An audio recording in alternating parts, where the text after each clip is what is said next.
どうなんでしょう。しっかりと押し付ける。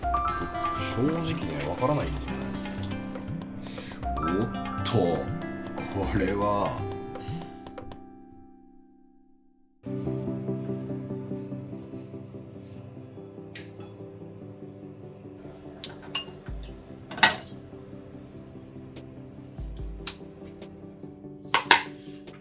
はい。というわけで今日はとんかつを作っていきます。とんかつって奥深いと思うんですよ。お肉の厚みだったり、使う部位だったりとかで味って変わってくると思うんですけど、そもそもとんかつって小麦粉、卵、パン粉っていう順番で作業していくじゃないですか。で、最後揚げると。この時に小麦粉っているのかっていう。とんかつだけじゃないと思うんですよ。エビフライとかもね、同じような工程で小麦粉をつけますよね。で、卵。で、パン粉という感じで、やっぱちょっと気になるじゃないですか。一般的に言われてる理由はわかるんですよ。小麦粉をつけることによって、卵がしっかりと乗りやすくなって、で、それでパン粉がね、まんべんなくつきやすいと。いうことは分かってはいるんですけど、果たしてどれぐらい小麦粉をね、つけた時とつけない時、差があるのかっていうのは、ちょっとやっていこうと思ってます。で、これが今回の議題に上がってる小麦粉ですね。薄力粉でもいいんですけど、強力粉の方がグルテンの粘性がちょっと強めですし、卵がひっつきやすいと思うんですよね、個人的には。なので、今回は分かりやすい差を出すために強力粉にしてます。これで、強力粉をつけた時、まぶした時というか、まぶさなかった時と、この2つのパターン、やっていきましょうか。まずは、これは豚ロースなんですけど、ちょっとこういう火入れがね、若干変わりそうな部分っていうのは切り外しておきます。で、ここに筋が1本入ってるんで、ここっすね。これはちゃんと切れ込み入れないと火が入った時にギュッと曲がっちゃったりする原因になるんで、切れ込み入れておきます。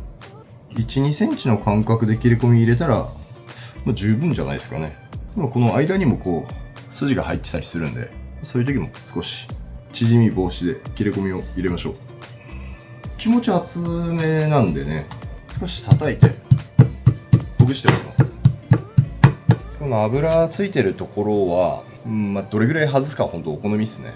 がっつり外したいっていう方はもちろん外して、で適度に残してジューシー、潤った感じを口の中で楽しみたいっていう方は、残しててもいいと思うんですけどね。もうこれぐらいの量だったら全然。で、塩もします。お肉の重さに対して 1% ぐらいですかね、塩は。あんまりにもね、薄っぺらい生姜焼きみたいなお肉だったら両面に塩しなくてもいいんですけど、さすがにこれぐらいになってきたらひっくり返してちゃんと両面に塩をした方が丁寧だとは思います。で、胡椒はどうするかですよね。揚がった後に衣の上から胡椒まぶすか、もう事前に下味で忍ばせておくかっていうのも好みあると思うんで、どちらでもいいんですけど、僕は今回香りを少し移しておきたいんで事前にしておきます。5分ぐらい置いて塩が中まで馴染むのを待って、でその時に表面に少し水分出てくるんで、それをペーパーで拭って次の作業いきましょうか。いつも比較動画とか僕ね、よく昔からやってますけどね、あんま同時並行でやったことがないからなんか新鮮ですね。今回はなんだろうな、シンプルに小麦がついてるかついてないかっていうだけなので、変化をより分かりやすく感じ取るためにも同時並行がいいかなと。小麦粉をつけないでパン粉で揚げ出物をしたことがないんですよね、実際。若い時に学校卒業して現場に入るじゃないですか。で、当たり前のようにね、小麦粉をつけるっていうことを教わってきたから、そういうもんなんだと思って。なのでね、ちょっと僕もわかんないんですよね。どれぐらいの差が出るのか。そうだ、卵液も少しだけ塩しますね。全く塩味がついてない卵液だとちょっと薄く感じちゃうかもしれないんで、最後はね、味見て、上がった後に味見て、それで上から塩でもいいんですけど、小麦粉、強力粉ですね。で、パン粉と。少しだけ手で調整しますから、少しだけ。こんな感じでいいのかな。よし。はい、こんな感じで準備 OK ですね。やっぱ極力ね、揚げ物なので、水分っていうのはあんま外に出てこない方がいいとは思うんで、こんな感じでしっかりとペーパーで拭っておきます。まずは普通に小麦粉をつける方からやっていきます。ここも丁寧にやった方がいいですよね。小麦粉は全体にしっかりとまぶされてるけど、つけすぎってやっぱり良くないんですよね。逆に最後の衣剥がれる原因になっちゃうんで、ちゃんとはたいておきます。卵液がくっつきやすいきっかけを作るためだと僕は思ってるんで、がっつりやっちゃうと衣自体も重くなっちゃうと思うんですよ。あんまりさっくり上がんないというか。で、卵をくぐらせます。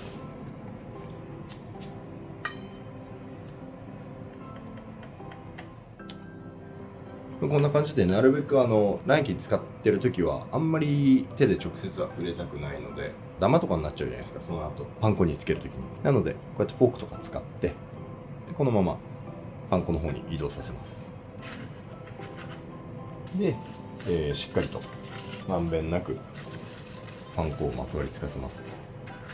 パン粉の量はやっぱしっかりあった方がいいと思います。ぐっと押し付けて剥がれないようにさせれる余裕があるぐらいのパン粉。この上からもちゃんとやった方がいいですよね。で、なるべく手でしっかりと押し付ける。ぐっと両面やったので、このままちょっとね、5分10分ぐらいは冷蔵庫に置きたいですね。このまますぐ揚げちゃうとパン粉の馴染みが甘いので若干剥がれやすいと思うんですよ。いくら小麦粉をまぶしてても。このまま少し休ませます。で、次は小麦粉ですね。つけないでそのままいきます。どうなのかな。確かに目で見ると若干卵が剥がれやすい気も、あんまりちゃんと肉に乗っかってない気もしますけどね。どうなんでしょう。一応ちゃんと卵は切ります。で、同じくこんな感じでパン粉の中に埋もれさせて10分ぐらい休ませます。なじませるというかね。さて、パン粉つけて10分ぐらい冷蔵庫で軽く寝かせてるんで、油も準備しておきます。揚げ焼きみたいにね、ギリギリの油よりもなるべくちゃんとたっぷり使わないと丁寧に揚げれないと思うんで、今回はケチらずいきます。まずは普通に小麦粉をまぶした方からいきますね。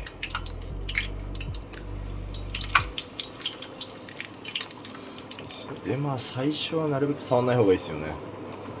うかつに触ると衣剥がれちゃうから。これぐらいの厚みなんで、2分から3分ひっくり返して2分3分ぐらいかなっていう。こうやってね、ちょっとこのすくう網下にちょっとだけかましたりして、あんまり直にお肉が当たらないようにはしてます。どうなのかな、正直ね、わからないんですよね。本当にわからない、違いが出るか。3分は長いな。2分から2分半ですかね、せいぜい。ひっくり返したら、1分とかぐらいでいいような気がします。あんまりね、揚げすぎても油吸いすぎちゃうし、かといってね、揚げが足りなくてもね、衣のサクとかが足んなかったり、火が入りづらかったりするんで、とんかつだったり天ぷら、揚げ物って本当難しいですよね。良さそうなんで引き上げます。ここも結構重要ですからね、しっかりと縦にして油の切れを良くする。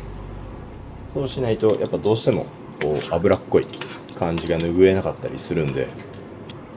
で、次始める前にちょっとこの衣のカスはちゃんと取っておかないとね、これが焦げた原因になっちゃうんで、ずっと入ってるとね、当然先に焦げますから。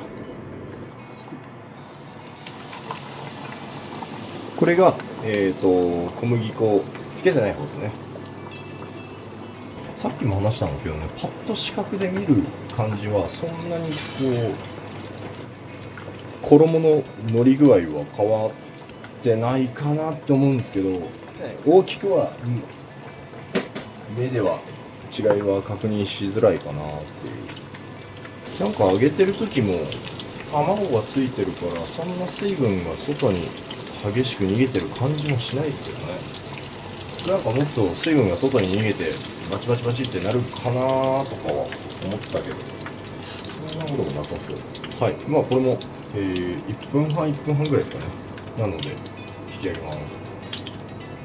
で引き上げて同じように油の切れをしっかりと良くするために立てておきますね。 4,5 分ぐらい経ったら熱もしっかりと回りきると思うんで、中のお肉にね、そしたらカットしていきましょうか。小麦粉ついてる、小麦粉ついてないですね。まずはじゃあ小麦粉ついてる方からカットしていきます。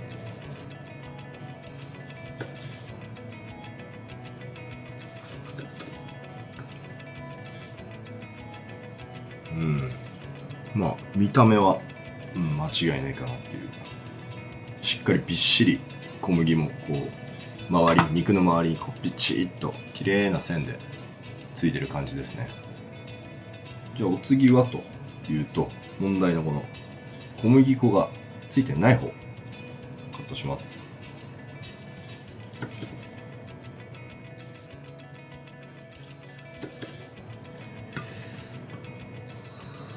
はい。おっと、これは変わらん。結構綺麗についてない？まあ細かい視点で見るとところどころちょっと月が甘いかもと思うんですけど、なんだろうな、そこまで見た目に大きな差はない気がします。というわけでね、両方切ったんですけど、なるほどと。なかなかちょっとね、目で視覚的な部分と、あと触った感じでは、なんかあまり違いがわからないかなっていう。まず食べますね。小麦粉ありの方。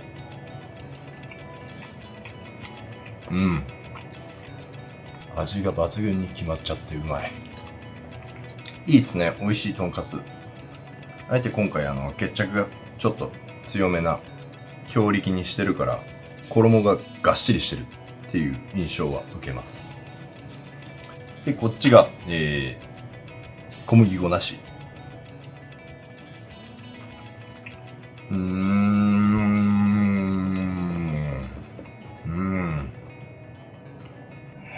いや難しいな。そんなに違いがない気がするあれ、